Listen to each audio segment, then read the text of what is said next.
All right. Hi. Hi. How's it going? I'm Steve. I'm Christina. Nice to meet you, Steve. Nice to meet you. Are we forming like a production company type of thing? Actually, yeah. Yeah? We were thinking about doing that. Because you like to film. I do. I like to produce and create and film too and do all sorts of things. You're in stuff. I'm in stuff. You're in stuff too. I am in stuff. But you're in stuff a lot behind the camera. Yeah. Yeah. So what made you like put yourself in front of the camera?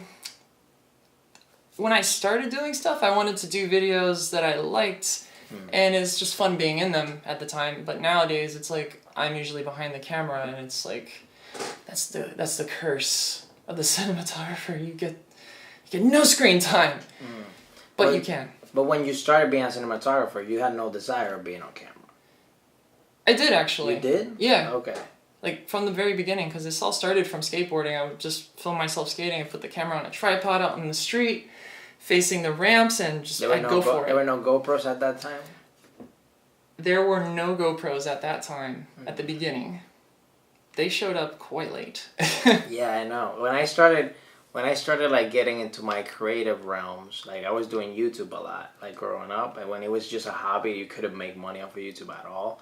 And I used to grab my sister's digital camera, and I didn't even have a tripod. I couldn't afford a tripod, so I used to put it like on top of the fridge or like in the sink and like get like different angles like that. Put a rag underneath it. Yeah, like stuff like that. Just literally like I'm familiar. just figuring it out and like doing it that way. But that's the thing. Is like sometimes anything that you want to start, you kinda, especially as an adult, you kind of like backpedal a lot just because you're like, oh, I don't have the right this or the right equipment or the right that. But it's just a matter of just starting, and eventually you figure it out and it grows into something.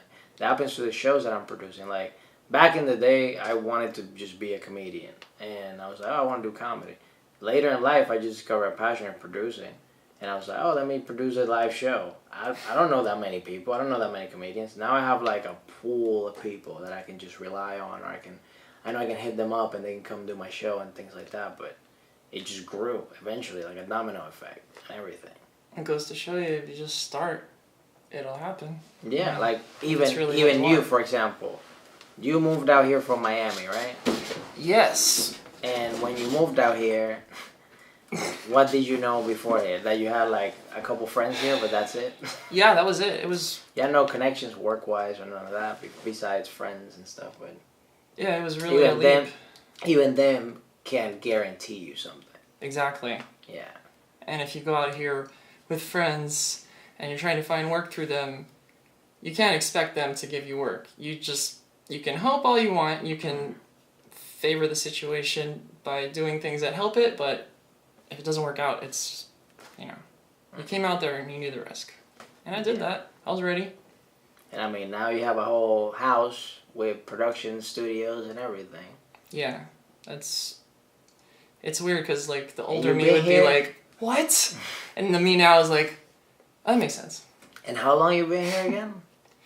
I've been here for at least 2 years now, I think. 2 years? Yeah. That's crazy.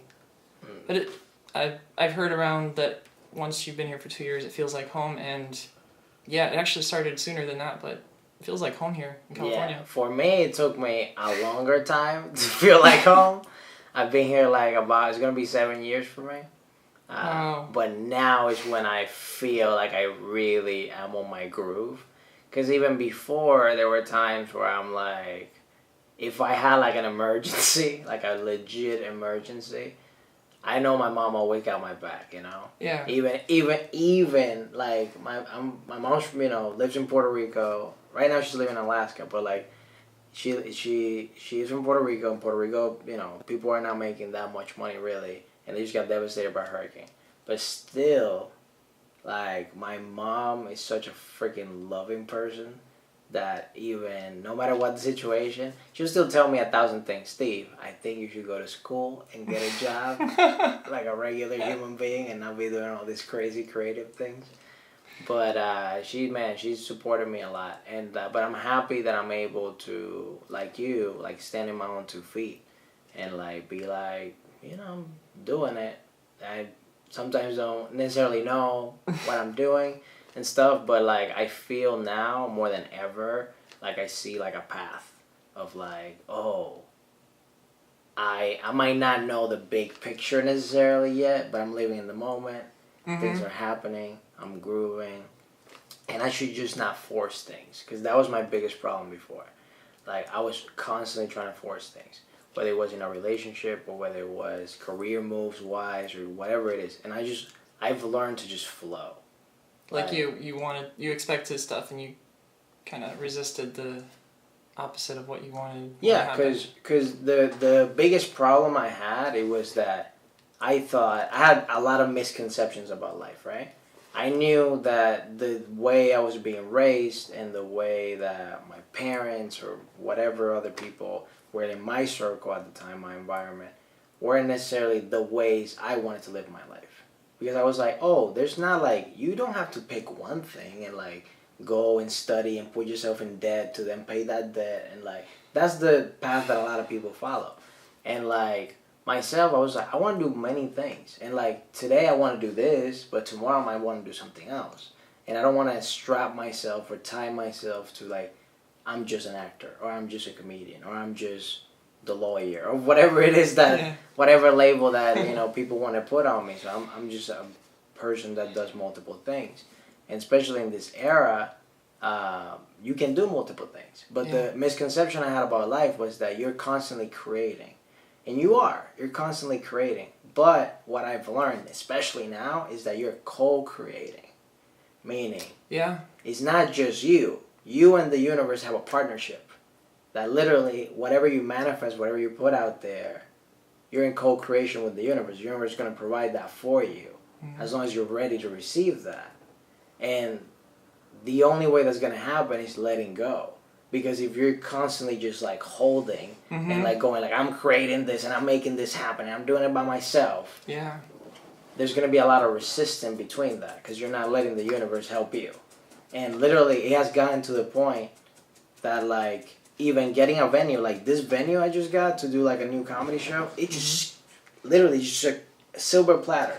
And this first venue that I got, Skip Town, that I've been doing shows in, silver platter too. Literally, I just put the intention out. Like, I want to find a venue, but I want the venue to be perfect for me to do this and that. Like, I want it to be intimate. I put literally like. You were greedy with what you actually wanted. And yeah, kind of showed up. Yeah, and I was like, whatever, and whatever it takes for me to find it, whatever it takes. I'm not putting a deadline or anything. I'm just like, I said like within a month I should be able. If I put my part, I go see a couple places and whatever. I know I'll find it. Yeah. And literally all those things have been happening. All those things. And I've been putting out into the universe a specific goal since last year that by the end of this year, I want to hit a specific economic goal. And that's $25,000 a month. And I'm just saying it out there. I'm not afraid to say it. A lot of people like keep finances and stuff like inside. Yeah. But I like to push it out there because the more you have this type of conversation, the more you realize that anything's possible. And one thing I thought back in the day was that $25 was a lot of money. That was me growing up. I got $25. I used to work for a company that would pay me $25 an hour to put on costumes and like entertain kids at birthday parties. So you got it in an hour. Yeah, in an hour. Having fun. And then I realized, okay, that's not a lot of money because I can spend that in like whatever 2 McDonald's meals at the time or whatever it was.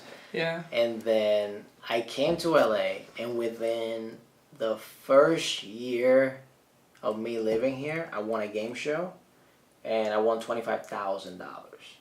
Oh shit. And to me, that felt like $1 million. Yeah. But then I realized that's not a lot of money either because that ran out pretty quick too. And yeah, and then. But that's a great lesson. I know, life, super great lesson. That's usually the case. Honestly, that's when I woke up financially because I had no idea what I was doing. I was just spending money and like not caring. I was just like, I got so much money, bro. I'll take you out to eat. Like I'll do everything, whatever. Like not thinking. For a while, it didn't even work. I was just chilling for like 3 months or something. Oh, like, man. and a lot of people do that. I know a lot of people that like book a commercial, they get a lot of money, and then they live off of that for like a year, and then they. And that's like, totally fine. And that's fine. Yeah, you live your life however you want. But to me, it taught me a valuable lesson, and that is that I need to be smarter financially. I haven't been taught the things to quite live right in the world. And since I saw the possibility of like, oh, within a day that I was on a game show, I mean, it took a lot for me to even be on the game show. It's a long story, but for another podcast. Yeah, for another podcast. The fact that I even got the chance to be on a game show, and within one day, boom, I got $25,000 from a game show, and my life literally changed within a second. That's crazy. I was like, that made me believe that anything's possible. Of like, you literally can make anything happen if you are co-creating with the universe and you prepare yourself to get to those places and you acquire the wisdom to get you to those places. And if you really want and believe, you can get to that place. Yeah, because you can self-sabotage a lot and not know it. Yeah. And if something that you wanted comes up not allowing you to have it, you might think, what the hell's wrong? I wanted this thing, it's for me. Mm-hmm. But it might just be that you got to fail at that thing and get something else that you really wanted that you didn't realize, or get that anyways, different way. Yeah, and the lesson. What now? You hit a very strong point that you constantly need to be monitoring your head, because every single thought, whether it's your conscious or subconscious, you're constantly manifesting. Yeah. And if you're constantly in fear, if you're constantly in pain, if you're stuck in traumas, if you're stuck in like those places, which I've been many times, depressed, everything. I've had it fucking all. And you self-sabotage, like you were saying. Like, you literally can be creating something wonderful and be thinking like, I want these things, but one thing that can happen, you might not believe it fully. Yeah, I think that's my trouble mostly, is like believing in myself. And another thing that happens is that you don't let it be, and so it is. Meaning, like, you have your vision, you put it out there, you realize that that's what's going to happen, but then all of a sudden you think about the worst possible outcome. Oh, yeah. And now what you're pushing out is the worst possible outcome, which never really happens. It might have something bad could happen, but not really the worst possible outcome, but that's what you're projecting now. That's a good thing we got that delay. Yeah. Great thing that we have that delay. But one thing that helped me out with that was meditation. Like, I started meditating like crazy. I do Asia Kriya meditation a lot now. And that has helped me tremendously. But honestly, the thing that has helped me the most, I mean, meditation, meeting incredible people and reading books and stuff like that, and like going back home, to me, was, at least to me, it was the most refreshing experience I've ever experienced. Just because I am so used to the hustle of LA. Right. And the moment I literally took a break, because I don't take breaks often at all, and now I'm putting that into my life more. Because life shouldn't be just work. Like, I don't believe any of it should be work, you know? No. We should be doing something we enjoy. Yeah. It's like, enjoy, it's been programmed play, into work, us growing up in the thing, 80s and 90s, like, oh, you gotta get that career, get Yeah. that debt. Yeah. They didn't say that, but it was there. But I also think even if you're doing something you love, regardless, if you're doing that 24/7, you should take at least a moment and step back too, and literally do nothing. Like, literally just like relax and chill and give yourself a mental break, because that helps a lot. Like that's what I got from Puerto Rico. Like, I felt like, oh, I'm finally in a place where I don't have to look at time. Like, I don't care about time. That's a great feeling. You know, That's like, amazing. here I'm like, okay, at 2 I gotta be here, at 4 I gotta, you know, like. Yeah. It's so much going on, and I needed desperately a break, and that helped me so much. Oh, well, for that, locally, without having to go to Puerto Rico, there's, of course, the sensory deprivation tanks. You've been doing them? I've done it a few times now, and... Which one? The ones in Pasadena? No, there's... You did Flow Labs? Float Lab. You did Flow Lab? Where at? Westwood or... Westwood.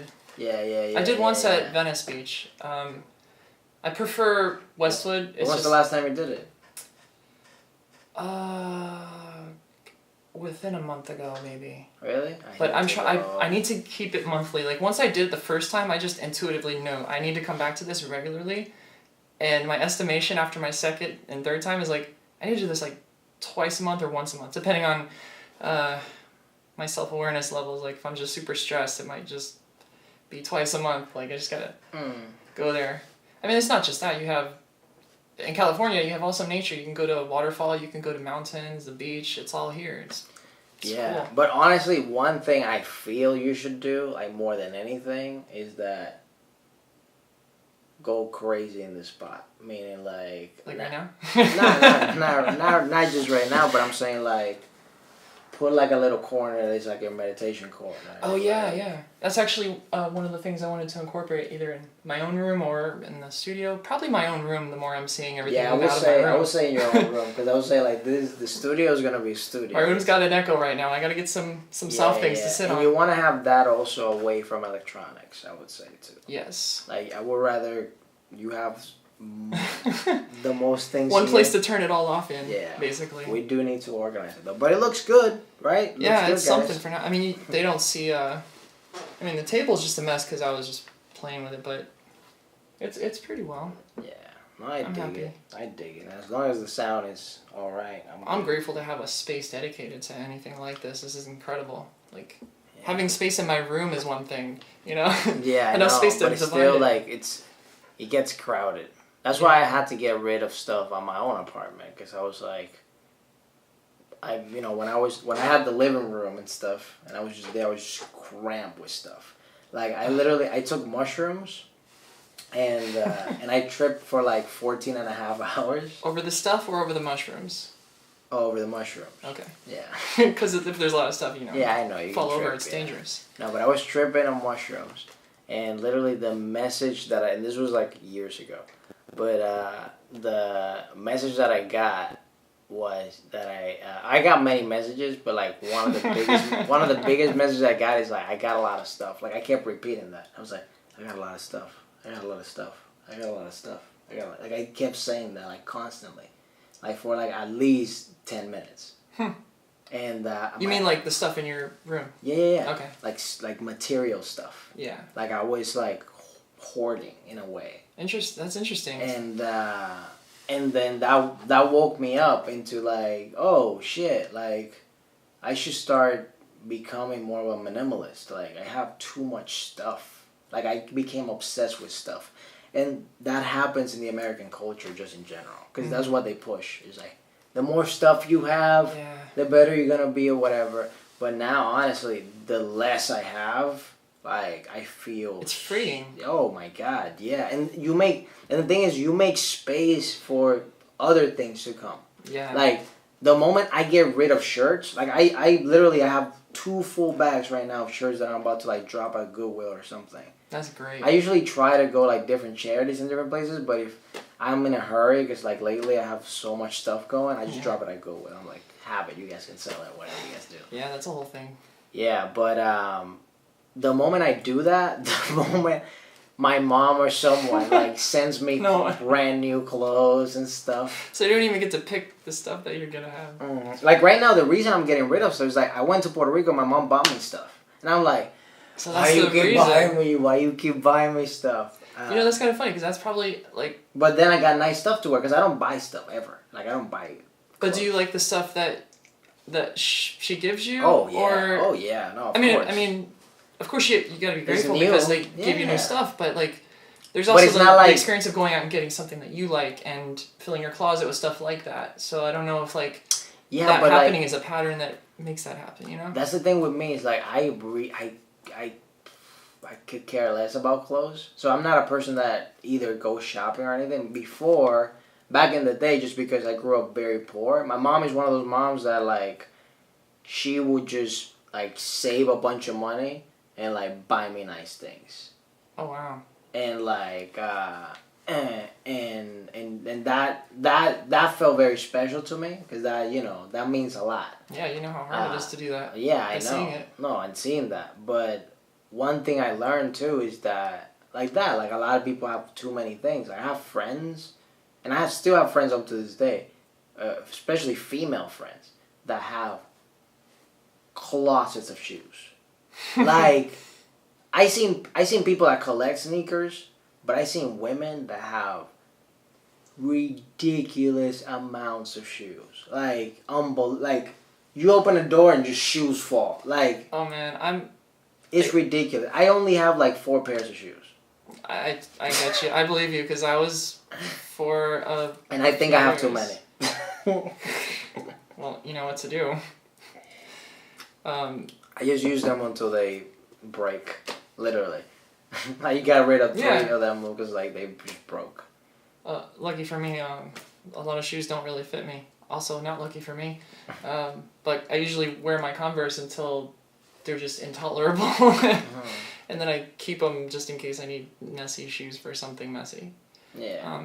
But I did the Container Store for like 5 years in Miami, and I know what people, I know people's skeletons in their closets with not like emotional skeletons, but like their shoes and their collections of things. It was just putting all that into the same space, but kind of slipping them the idea that, you know, they say for every 2 shirts you take out, you should get 1 shirt, you know?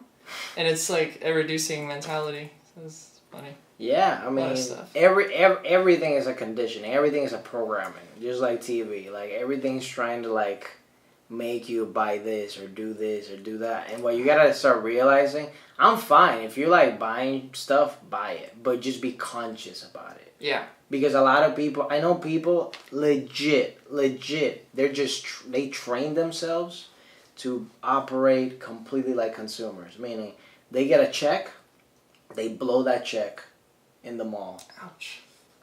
And then they go work again. And it's like, that's not a sustainable way of living.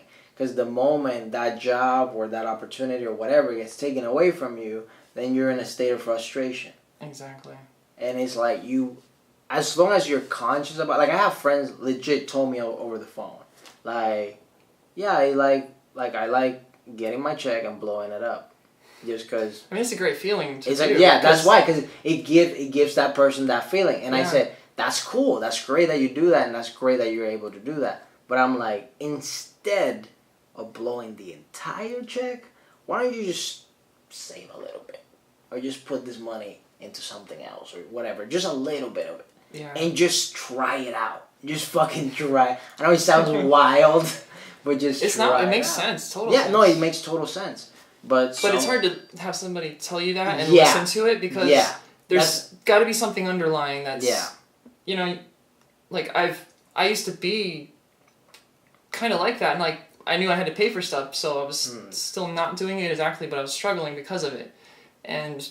Nowadays, I'm not really like that anymore. It's toned down like a whole lot, and just that little balance of just buying things either like when you need it, and it's like you're focusing on your life too instead of just the things you're buying. Yeah. Because when you're just buying things, it's like, of course I'm going to keep buying things, but if you're focusing on your life and you need the things and you've kind of satisfied this need in one way already, and you don't have to lose your money over it. That was probably a lot deeper than it needed to be, but... I completely get it. And that's how I try to live my life now. And I learned this, you learn this from people. Because people, at the end of the day, people are just mirrors, you know? Mm-hmm. And they're there to, like, teach you something very wise about your own self and everything. And, like, I learned this from my friend Rubio, Dominican guy, the one that was FaceTiming me earlier. He was, you remember him? Oh, he was with the bike at Echo Park. So, yeah. So, he has, in different periods of his life, he has had a lot of money. And also not a lot of money. But in many times, a lot of money.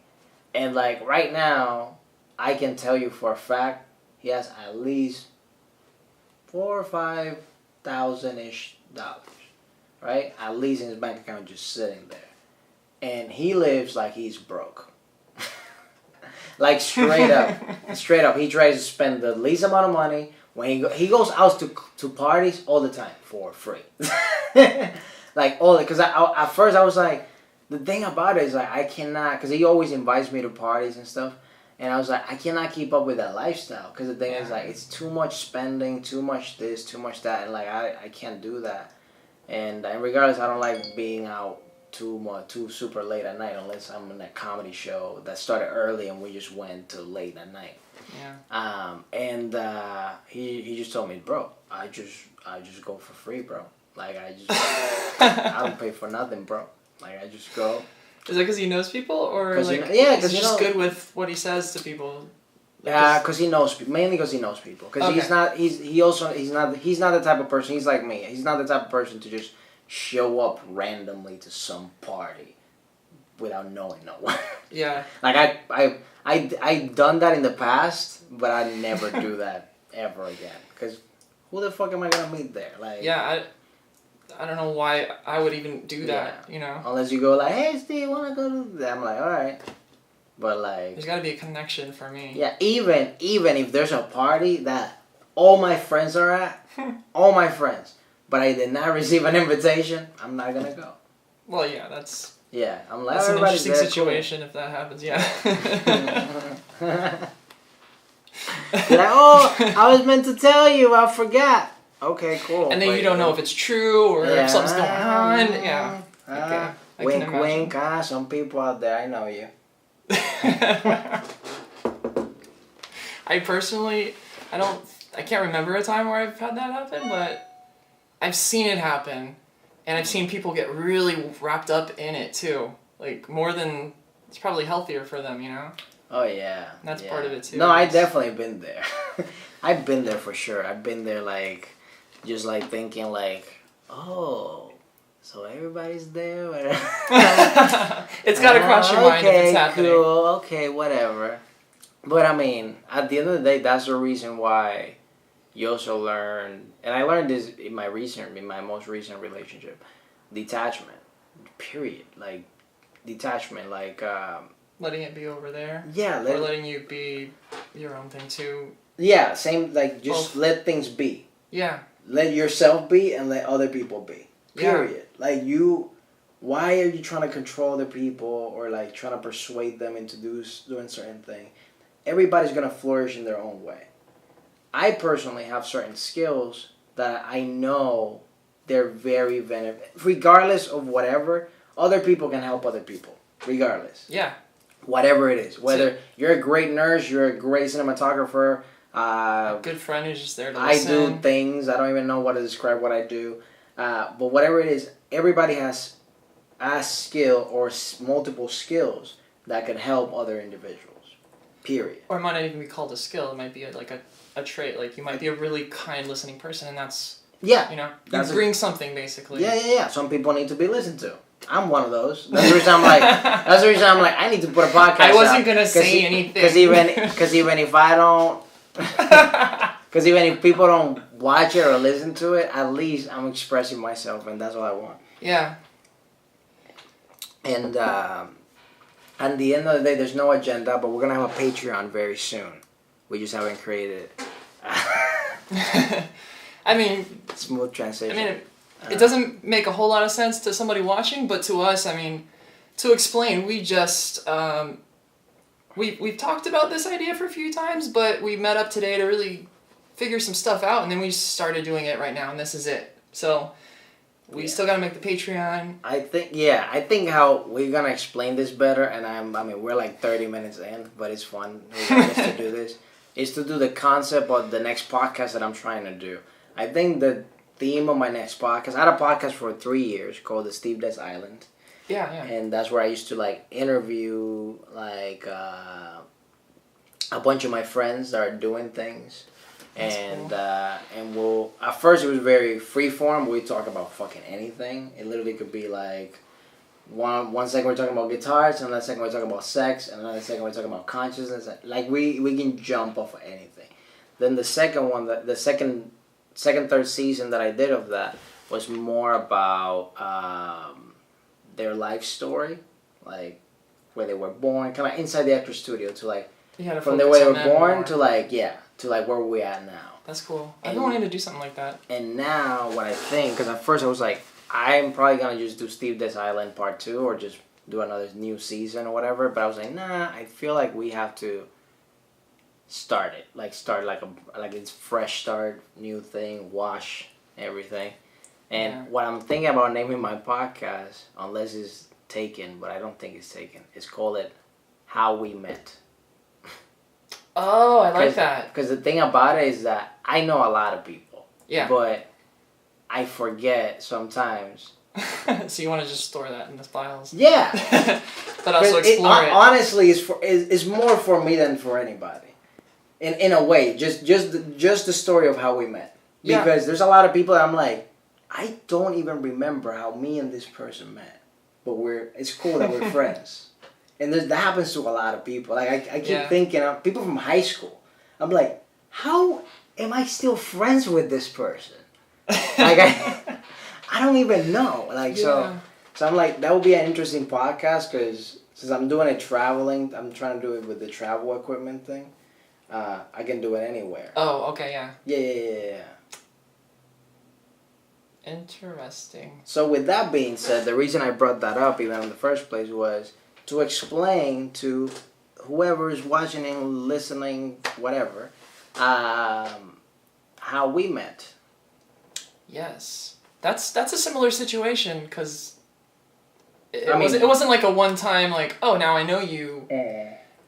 It was more like I meet you, work together. I mean, I guess we're doing it right now, but yeah, like the same thing happened with us. Like I don't remember exactly.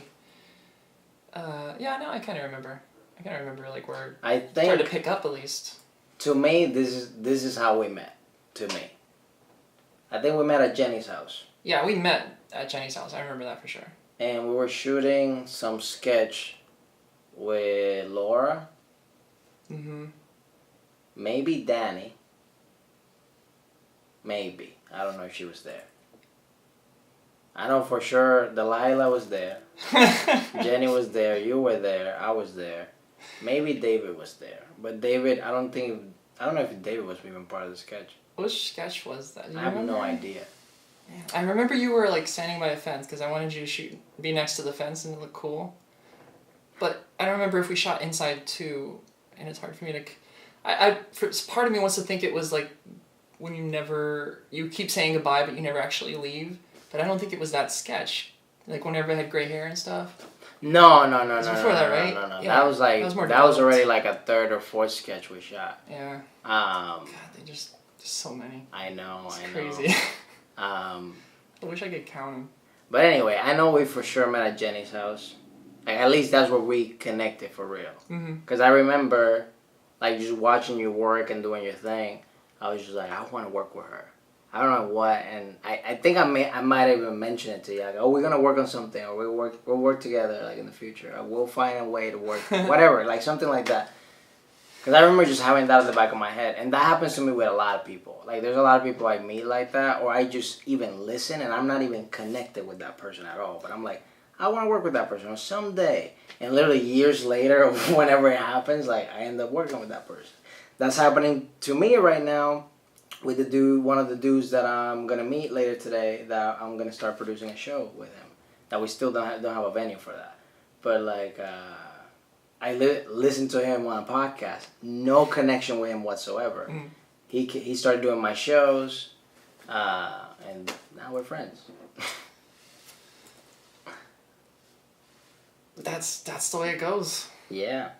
I mean, sometimes you just sense that a person's gonna tolerate you, you know? I mean, that's been how I approached things in the past. It hasn't been very productive, but like, you get a sense like, okay, I can be myself with this person and hang out and probably even collaborate and who knows, yeah. And at that time, you were way more shy, too. Hell yes. I wasn't on camera. I just moved here, so like, money was freaking me out, you know, just moving to LA. I know. Actually, it wasn't freaking me out because I had that little cushion. And Not the online video company? Yes. For another podcast, for sure. Another podcast. We have a lot of podcasts. That's a whole world. A whole new world. And a lot of people know about it. Yeah. Even I was considering it. Plenty of times. But I learned to listen to the signals of life. Because literally every time I will even try, the door will get shut. Like even the moment I would get like so close, the door would just get shut on me. That makes sense, yeah. I had a point where I tried to do that before I actually did. Yeah. By the time I actually did, it was like I just we just wrapped the whole show, and I was like applying to Craigslist stuff, and I got a call. That was it, and I said, okay, I'll come in. No, but I did it to like 3 or 4 different networks. Like I'm going for. Oh yeah, I was going. No, I was going for it. The dream. Because I was just like, man, because from the outside, it seems fun. It seems cool. Like seeing people like Jenny and Laura and now Daniel at the time, Joseph, and like all these different in Gadiel and all these people, like having some type of budget and being able to create little projects and doing stuff like that. Like to me, that sounded fun. And it seemed fun. Still seems fun. Still, in a way, seems fun. But I do see where the stress comes in. Yeah. Oh, yeah, for sure. And learning that and seeing that, I learned, especially now where I'm at, standing, like, I would rather do things independent. Just because I can. I'm able to. It took me a while to get to this point. And now I have other different companies that will help all the other things that I want to make flourish, because I've been taking my time learning all this business stuff that I needed to learn, from marketing to sales and blah, blah, blah, blah, blah, and work with so many different people to get me to this specific point that I'm in this moment in June, whatever we are today, that I'm able to go like, you know what, I have the I have the brain, I have the skills, I've done it in the past for other people. You're very able. I'm confident, and I believe that I'm able to pull this off. Yeah, and I think so too. I'm surrounded by people that support me and love me and care about me, and I got rid of people that don't do that in my life. Yeah. And I keep every single day sending that intention out to just bring people that are gonna keep growing myself as a person, and I can help them achieve more and grow more. And the more I do that every day, the more literally just people flock to me, like insane. Every day I'm meeting new people. Every day 5 comedians are hitting me up. Like, it's insane. When I started even doing those shows, I barely knew people. Like, I knew like 10 comedians I can possibly count on, and some of them are very busy, very busy. And now to the point that like at this point, like I'm in awe with all the things, but at the same time, I know that this is the time I gotta focus more than ever. Like, I can't just be, cool things are happening. I gotta like actually put in the action. But it seems like the things that you gotta focus on are actually like turning into things that you really want to focus on. Like, excitedly more than as a obligation. Yeah. I can attest to that, because I started doing this like recently, like last year in August is really when I really started to like change the way I was thinking about stuff and interactions, and here I am now. I'm having similar experiences. I'm just approaching things to help other people, and I'm doing it from a point of like, I'm enjoying this, and that has gained me a greater wealth of friends like in such a short amount of time. Yeah. I thought we just initiated a stare contest. So that was. No, I thought you were gonna elaborate a little bit more. Yeah. But that just brings me to like the whole work smart, work hard. Like, one thing that I learned from like Sadhguru that I was watching, he said like, you don't have to work hard in life. Like, there's no point to that. And I did that for a while, and doing all those promos and doing all that stuff. I still get the emails. I don't respond to them. But like, it taught me that I can hustle. I can hustle hard, but I can hustle to the point of exhaustion too. Yeah. And I don't want to have another burnout doing something I don't want to do. I would rather burn out on something I love to do. Yeah. Because even at the end, I'll be like, I'm proud of that. Versus like, all I did was put my time into someone else's. And it's still a great feeling, even though, because you end up recovering and you know you're gonna recover, but you're just like laying in this pile of sweat, like, oh, this is great. I'm gonna go sleep soon. But I'm super excited about this whole production company concept as well. Now, first you were a little apprehensive. You're like, oh, business. Because I've been trying to take the work aspect out of my life, and not in a irresponsible sense, because it does sound very irresponsible, like, I don't want to work, you know, it sounds like a little kid whining, but what I mean is more like, I've been saying it really already, but like just doing stuff you love, and it doesn't become work. Or if you want to call it work, then it's, yeah, you're putting all that energy into something you actually like, instead of something you don't, and then you end up being like, I didn't get anything, but I gave so much. But you knew that when you started, and didn't know to use that as criteria. Not you specifically, but like the person in question.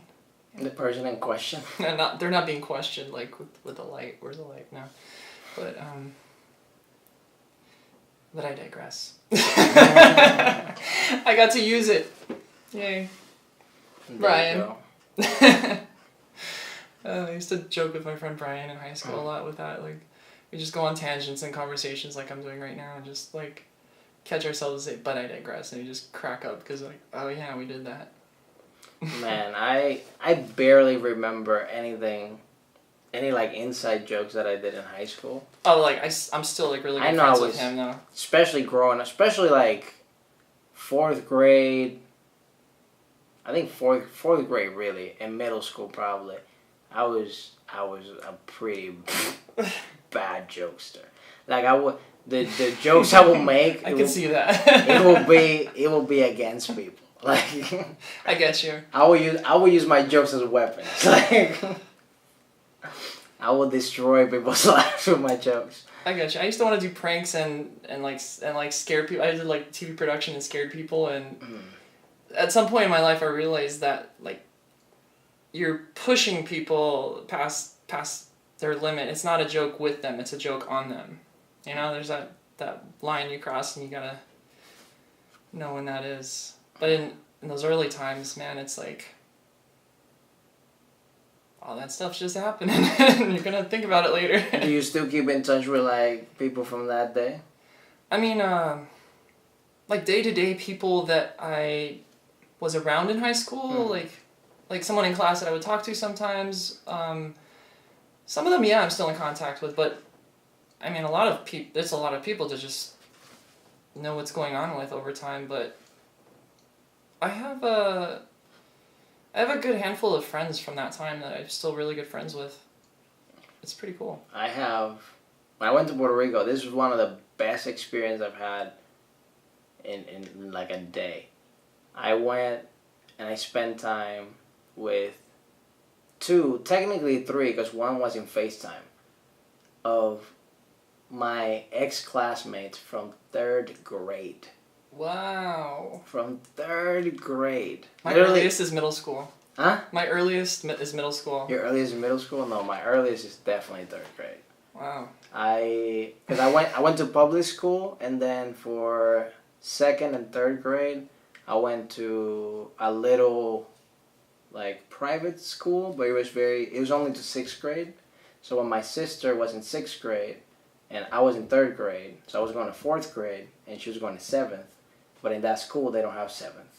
So I had to change schools because my sister and I needed to go to the same school because my mom's single mother, you know, she could only drive to one spot. Consolidate the children. So those friends, you know, I didn't get to see. Well, one of the friends from there, I kept in touch with for like a while. Like we were like besties because we lived close to each other.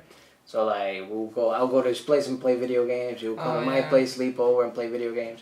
I remember one of the best times I had with that guy. We still talk. Those are the only days I really remember. Like really remember, because every time we get together, all we do is talk about those times.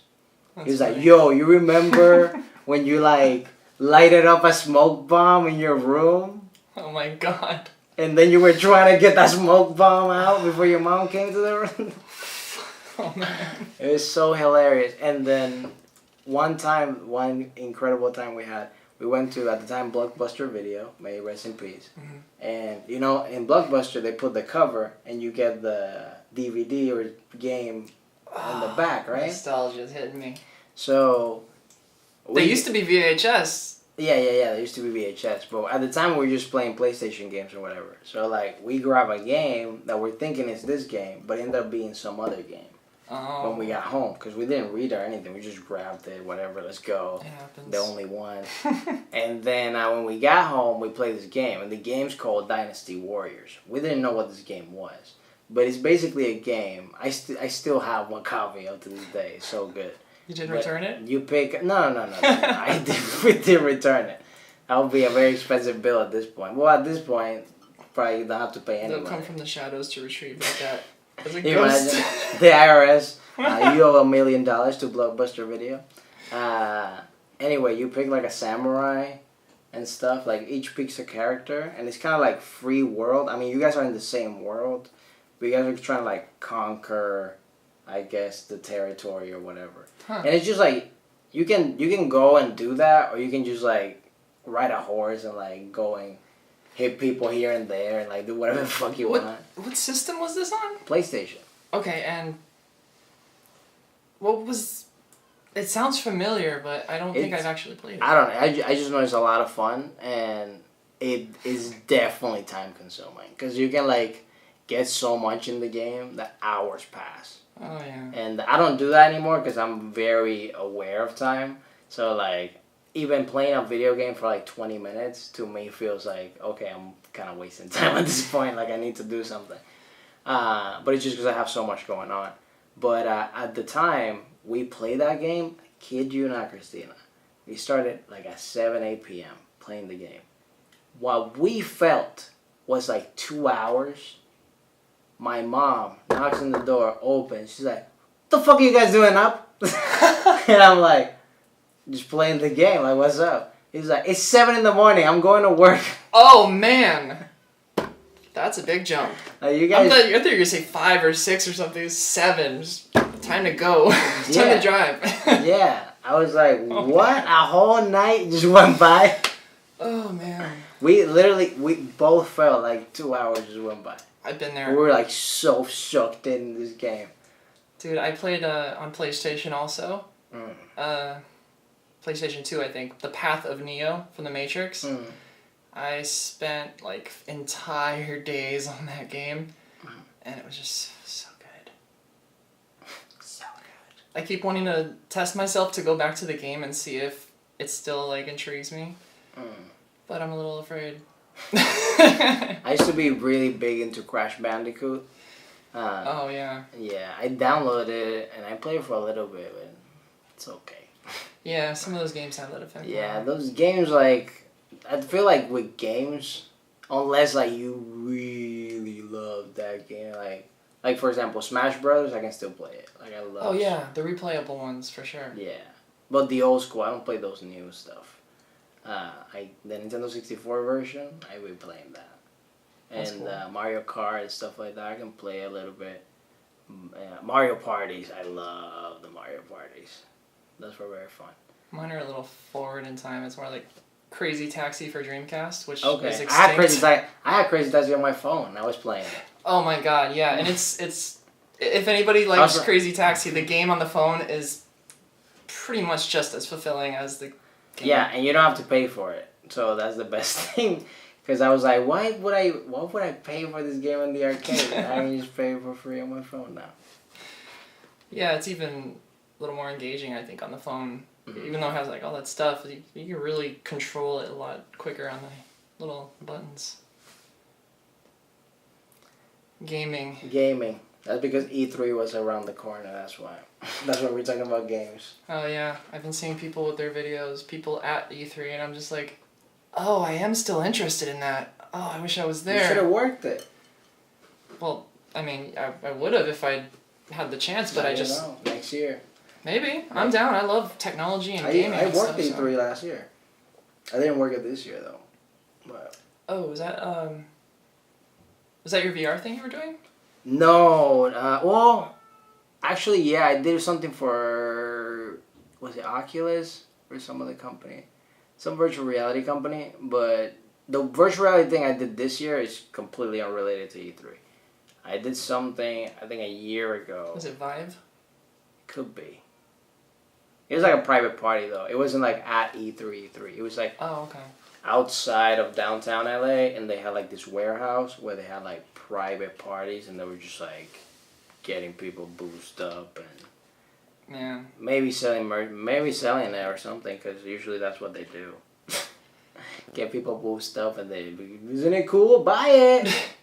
I can imagine a future now where it's parties and VR, Mm. and now there's like haptic suits, like throw a haptic suit with VR at a party. I mean, people are already like wearing headphones in clubs together, like dancing to music quietly, like in their headphones. I believe I haven't seen it personally, but I think I've seen stuff like pictures, that. Yeah. I can imagine the other Silent stuff. disco or something. Yeah. Yeah. This is a The cool future. time that we live in It's a cool time. right Might now. be weird for some people. Oh yeah. Oh yeah. Oh yeah. Some people are gonna be scared. Some people are scared. Well, but that's the future is here and the future is now. yeah. And we got to take advantage of it. That's why we're doing the production company. That's the reason. The reason why. The reason why. Well, I'm Steve. I'm Christina. And yeah, we'll have a name soon, I Mhm. guess. Put a logo or something. Little bumper. Yeah. Uh, We would have come up with one sooner, but I know. we wanted to like it. It's kind of important. Hey, as long as we're putting pieces of content out, that's all I care about. And Exactly. we already did. This is the first one. It's almost an hour. That's great. That fulfills the reason for yeah, doing it of already. course. And there's so much good stuff here. Man, there's so much lull too. But there's so much great stuff here. Yeah. And it got me with the idea, like, I probably want to do some kind of gaming content at some point now that you mentioned gaming. Snap. Yeah, I'm down to game. I'm down to game. I can game for 20 minutes, like I said, but that's it. Yeah, we can probably make something pretty cool. Can make a Twitch. Oh yeah, A production company Twitch. that's exactly what I think Twitch is for. Boom. Ideas. Well, support us on Patreon when we have one. And if In you're the watching this future. in the way future, hey, us and other people, go check out our Patreon. In the description below, if it's there. I don't know. We might have a name by then. I don't even know when this is gonna go up. We're gonna But- time travel. Yeah, time traveling. That's fun. See you guys on the next one. Been a pleasure.